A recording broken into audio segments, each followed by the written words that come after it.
We welcome in ESPN College Football Insider, expert friend of the program, BYU national champion. He has many more positive things.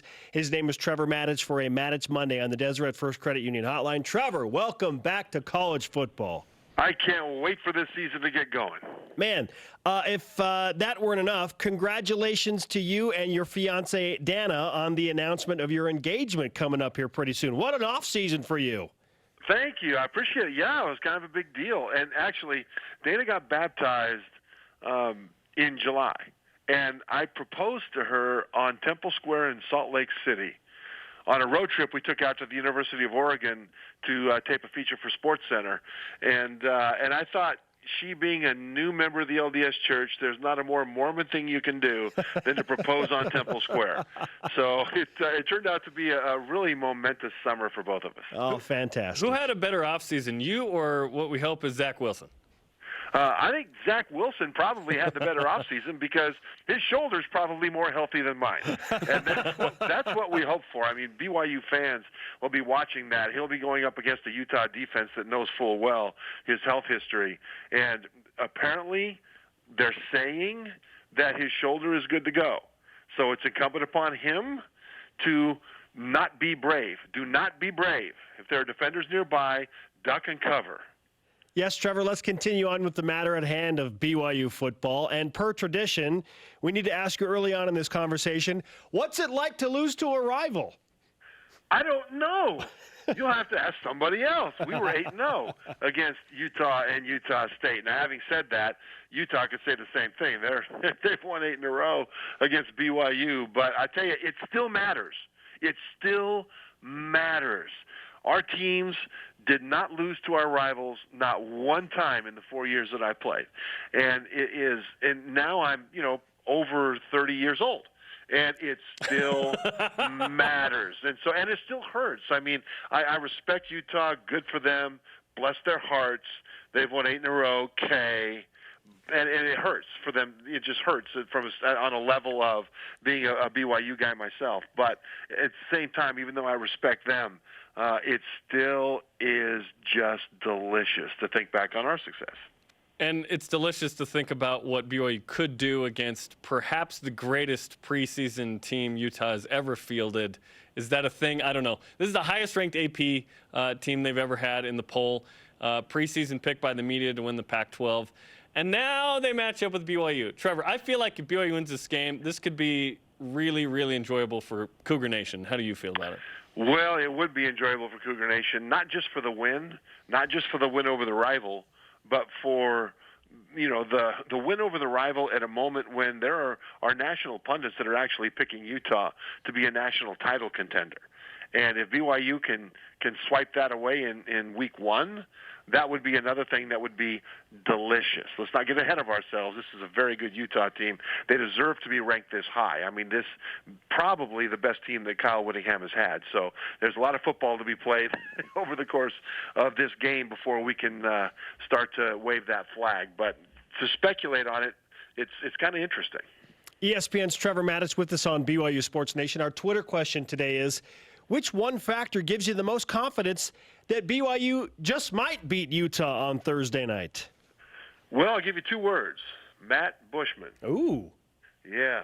BYU actually is an interesting matchup for Utah, just as you look at, athlete for athlete, certainly in the starting 22 on both sides.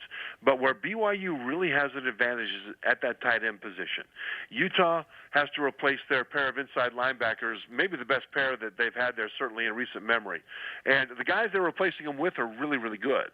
But they're playing in their first game together. And a tight end like Matt Bushman can work the middle and do some things and create an outlet to move the chains.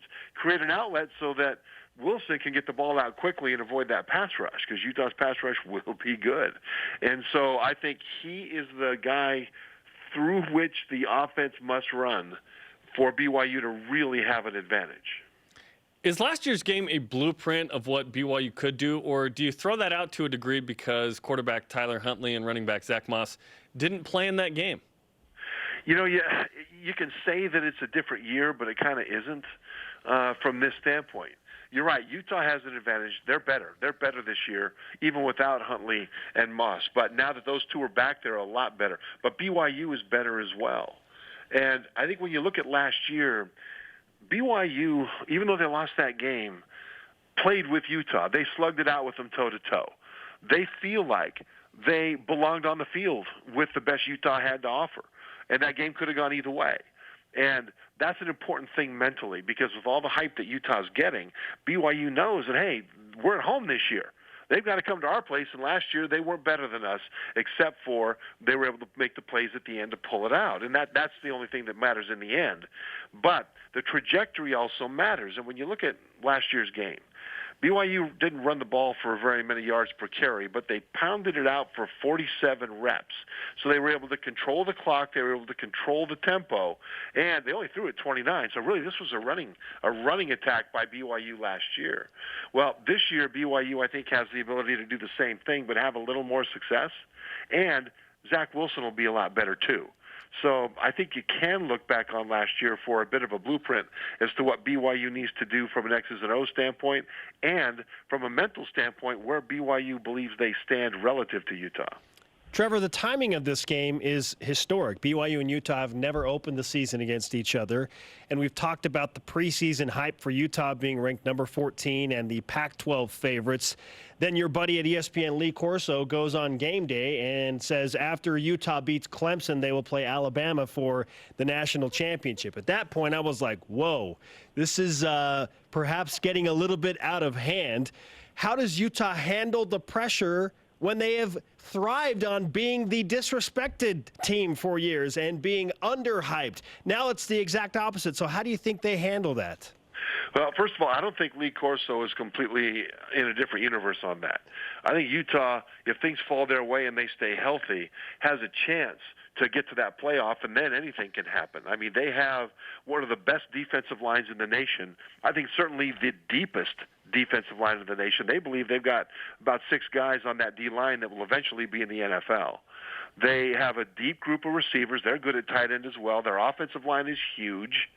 They're very athletic on the back end on defense. I mean, this is a really good football team, and it's built to compete at the national level because of the size and the talent on both sides of the line of scrimmage. So I don't think it's crazy to think that Utah could get there if things break their way. Now, how they handle the pressure is a different question.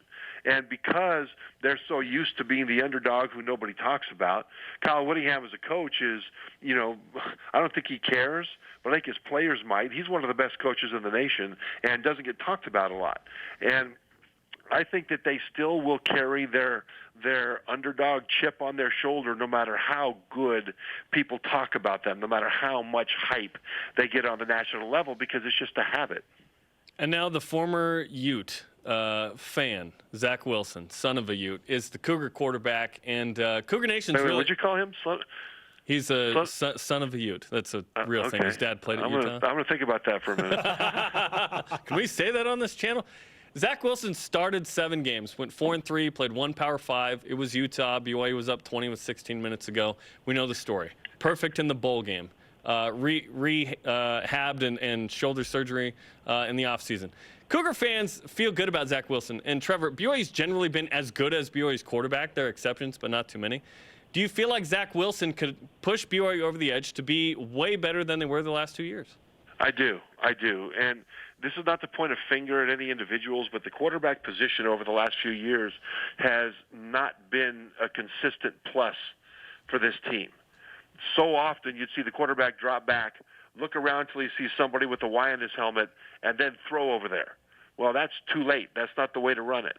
And you've got to have a quarterback who understands where the ball needs to go based on what the defense is doing.